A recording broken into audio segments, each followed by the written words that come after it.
What's going on? YouTube Metal Complex here, and today I've got another interesting knife review slash knife overview to do with you guys. This is the WE Knives 908. Specifically, let me get the box for you here. The 908B Schism. This is a really interesting knife. This knife was provided for review by the Apex Pass Run group that I'm involved with, so by extension, the manufacturer, WE Knives themselves. I appreciate that. As usual, I'll try not to let that affect my review, but it should be pretty easy because I don't get to keep this knife. If you are new to my channel, I like to do knife reviews, knife overviews, unboxings, discussion topics. I'm wrapping up a Quest for the Perfect Budget knife series that I generally do on Saturdays or Sundays. And then I have a Knife Guy series that's definitely always on Sunday. So if you like the sound of that, you like the sound of daily knife-related content uploads, this might be the channel for you. So go ahead and hit subscribe and make sure your notifications are set to all. If you've been enjoying my content for a while, I do have a Patreon. You can check out the link in the description, have a look around. And if you'd like to join and support me, that would mean the world to me. Thank you very much. Anyways, let's go ahead and get into this here. Take a measurement, the overall length of the Schism, coming in at 6.75 inches. From tip to scale, you're looking at about 3 inches. I don't know. You might be able to call that 3. And somebody, it's like, some people say, if it's if the police officer doesn't like you, it might cause a problem there. The actual cutting edge is coming in about a little over 2.75 inches overall. So this is definitely a knife on the smaller size. How about some size comparisons? Up against the Ontario Rat Model 1. Rat 1 is coming in at 8.6 inches overall, so you can see there quite a bit smaller than the Rat 1. How about up against the Spyderco PM2? PM2 is coming in at 8.3 inches overall. Same thing there, quite a bit smaller. How about up against the Benchmade Griptilian, or in this case, the Ritter Hogue? Ritter Hogue coming in at 8 inches overall. How about up against the Benchmade Bugout? Definitely a smaller, lighter knife. Benchmade Bugout still coming in quite a bit bigger at 7.5 inches overall. And last but not least, the smallest knife I do for size comparison, the Spyderco Para 3. Para 3 is coming in at 7.25 inches overall. How's the action on this guy? The action is quite good, considering the blade is very light and very small. You can see with a little bit of encouragement here, I can get it to fall. The detent is plenty good to get that blade to deploy. I'll give you an example of the detent here.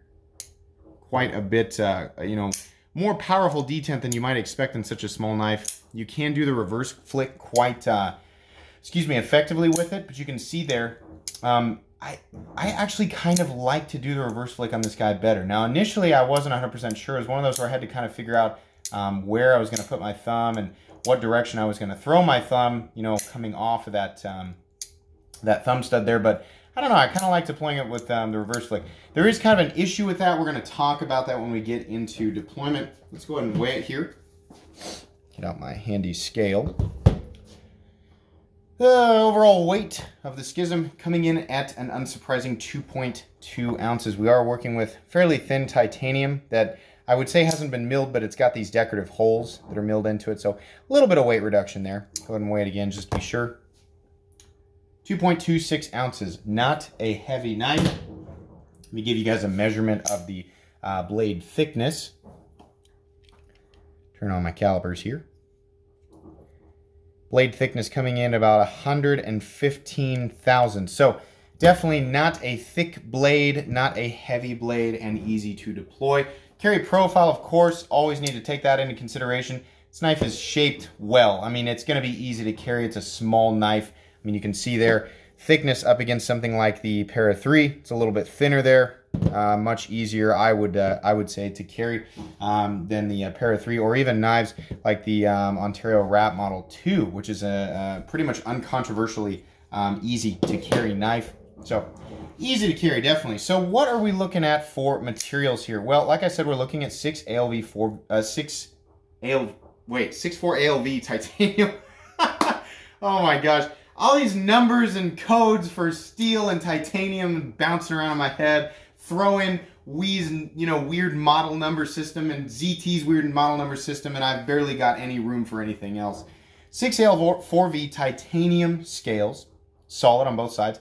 and CPM S35VN on the blade, which is fantastic. Awesome steel, no issue with that whatsoever. We do have a sort of bead blast finish on the blade, this nice Wharncliffe style blade. It is a true Wharncliffe, no belly whatsoever, going to be completely straight. Now, some people like that, some people don't. I think this type of knife is definitely more of like an EDC style knife. It's going to be, you know, opening packages, opening letters, cutting a little bit of rope, or cutting through maybe some minor plastic straps if you're opening some sort of package, or, you know, little tiny things, you know. So whether it has belly, whether, you know, if it doesn't have belly, it may not be the best for every situation, but if you're ever, you know, doing a draw cut, which I find that I do a lot more on a daily basis than I ever would have imagined before I thought about it. You know, and a blade like this is really great. So there's going to be certain things it's going to be great at it, and certain things it's not going to be the best at. But for general EDC use, which is absolutely 100% what this knife was designed for, it's going to be just fine. Moving on here, the top or the spine of the blade has been nicely chamfered. There are no sharp edges anywhere except, of course, the tip and the blade. Very sharp, by the way. Not you know, like, I'm hesitant to keep using the word laser beam.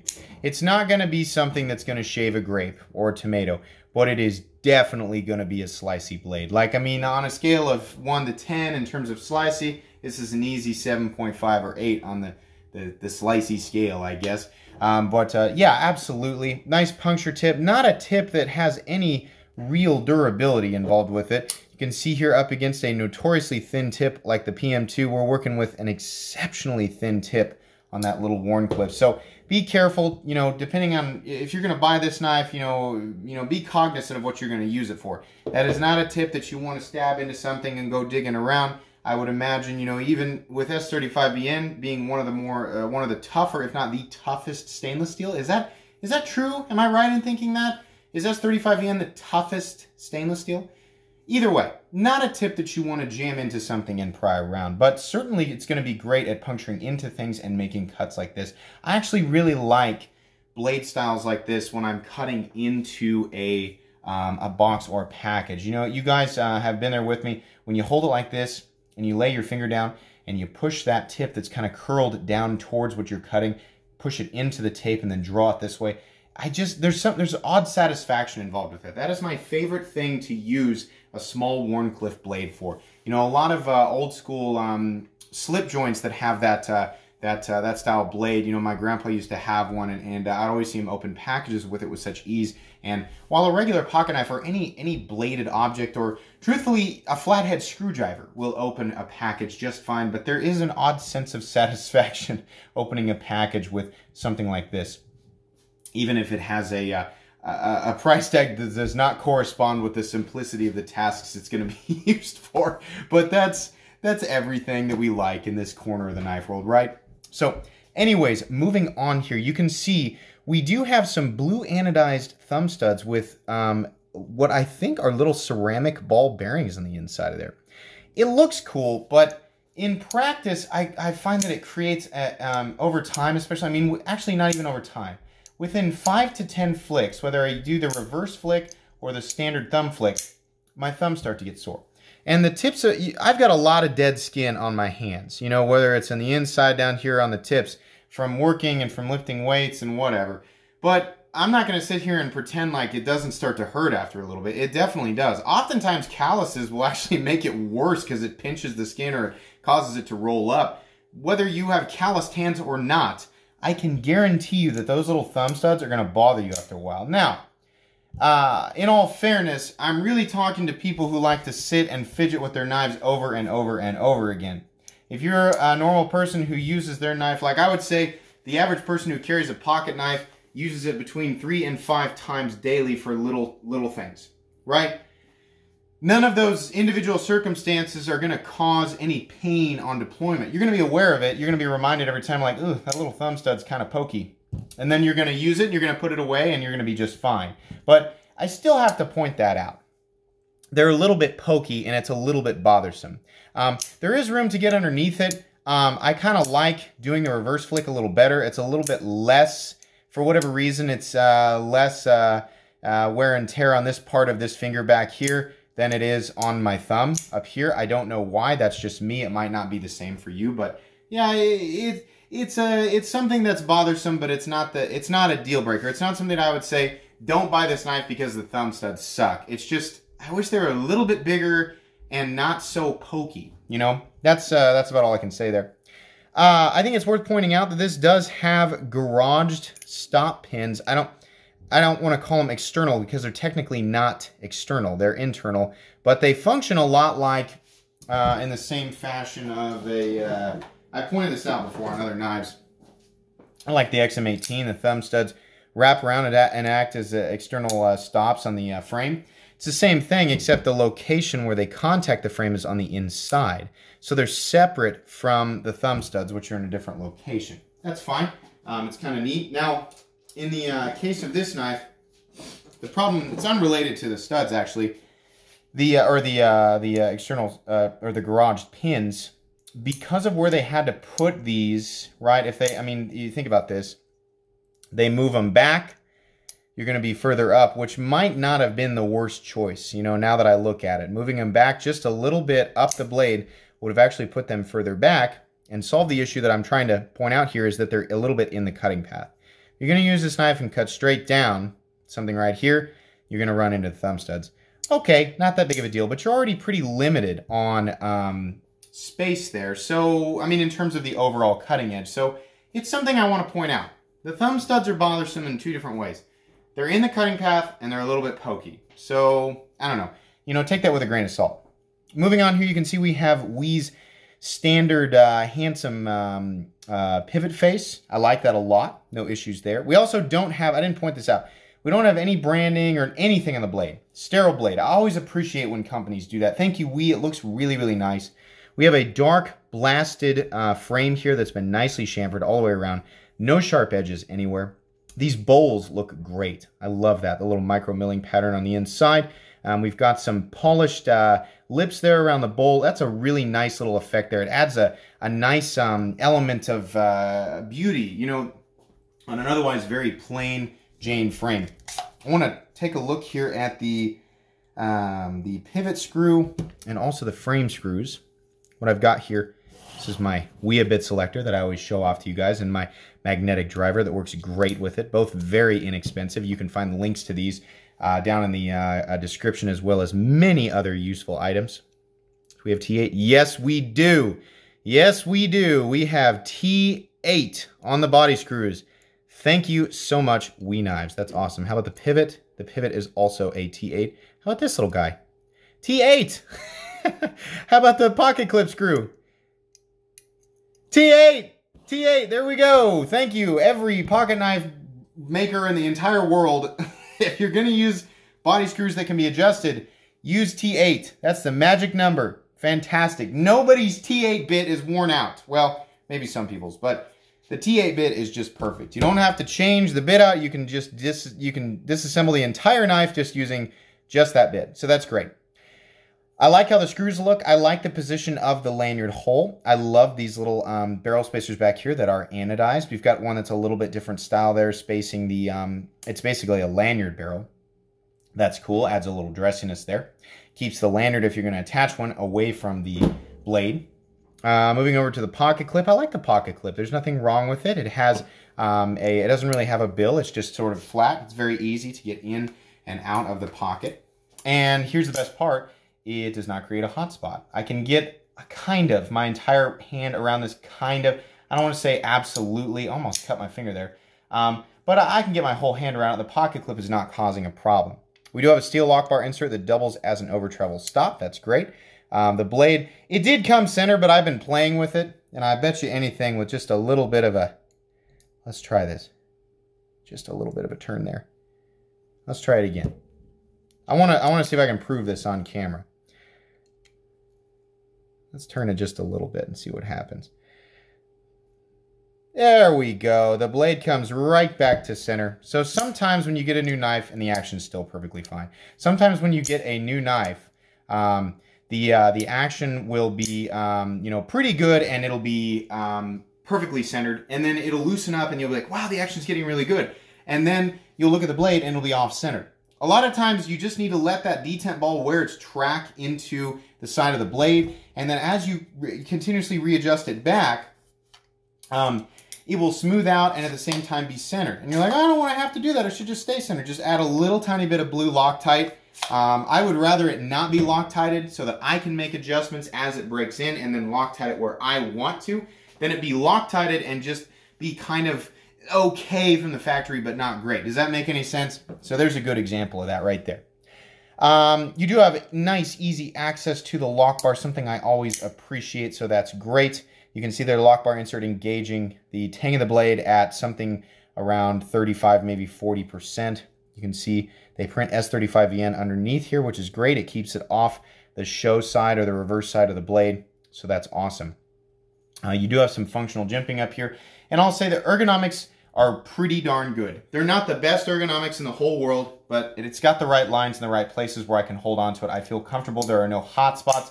It doesn't have obvious ergonomic lines like the Para 3 or the, what's another really super ergonomic knife? The Shaman, you know, not like that, but I can hold on to it. I don't have an issue with the ergonomics. I'd give the ergonomics, again, kind of like a 7.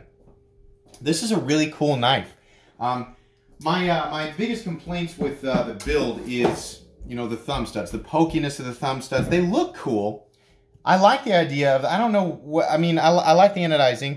The ball bearing thing, you can take it or leave it. It kind of looks cool, but it's pokey and it's in the cutting path. So that's kind of a problem, but those two things aren't really deal breakers. I really like the knife all the way around. I think it'll make it an awesome sort of fancy cutting tool. Sorry about that. I have no idea what that noise is. I'm down in my basement, so I guess it's water. The biggest problem with this knife, my biggest qualm with it, honestly, is the price. And I've seen this on a lot of WE knives lately. WE Knives does a really good job of, you know, fit and finish. Like the final product with their knives is, it's very polished, it's very crisp, it's clearly finished, you know. It's rare that they have a glaring issue. If there are issues with WE Knives, they're little teeny tiny things, you know. They're like 99% of the time you order a WE knife and you're going to get a finished, centered, functional knife. By the way, no blade plate, up, down, left, or right. That's just the way that WE knives are. But they're made in China, and they are made with premium materials, but again, they're made in China. And, you know, here in the beginning, they were, you know, offering knives for, in my opinion, great prices, between $150 and $200. I think they were right on the money there. And certain models were a little bit higher, offering crazy and crazier and crazier stuff. A lot of them have inlays, you know, hyper, you know, exotic anodizing jobs, lots of extra milling, lots of extra work that went into the scales. Now, there's some milling that goes into here, but there's no inlays, there's no like extra, you know, there's not anything above and beyond in terms of machine work that would be indicative of the price tag here, at least in my opinion. They want about $225 to $228 for this knife, depending on where you look. I do not have a problem with titanium or S35VN in that price range, but compared to the other knives that I can get for that price, there's more going on. Not necessarily just bigger, there's just more going on. A lot of people just, in general, don't like to pay that much money for a small knife. To me, I was sure, I was like, I'm going to look this up and it's going to say 180. I was wrong. I was wrong by about 45 bucks. To some people, they're going to be okay with it. I mean, listen, if you like how this knife looks and you've got the money and you're prepared to pay that price and you're just wondering, hey, is this built well? Is it a good design? Does it have a functional blade? Yeah, it does. You're going to be mildly annoyed with the thumb studs, but that's about it. If you're wondering like, hey, is this the best bang for your buck? I mean, is this one of the best knives in WE's line? Is it one of the best knives for the money? No, I don't think it's really even close. So, you know, to conclude this isn't going to be a recommended knife for me, but I still like it. I still think it's a good knife. And if you're looking at it and you're like, I can see the money there. I really like the design. I'm okay spending about 45 up from your guess. Some people might guess less than me. Some people might say that looks like a $150 knife to me. And some people might say that looks more like a $200 knife. You know, so you might be further away or closer to the actual asking price. You're just going to have to decide for yourself. What we have here is a very well executed functional pocket knife. It's just higher than I would be willing to pay for it. WE does a great job with their line. It's pretty rare that they come out with something that people just like universally don't like. You know, I think they do a great job, and I love their Civivi line, absolutely. This one just really, you know, it didn't do it for me on price. So that's about all I can say there, guys, about this knife. Pretty cool anyway. If you enjoyed this video, please leave a like. If you'd like to check out my other content, I do, of course, have lots of videos of knives that are either expensive or inexpensive that I do or don't like. So check those out. And if you enjoy all my content, go ahead and click on this Metal Complex logo right here and subscribe because there's definitely more coming. Thanks again for watching, everybody, and have a great day.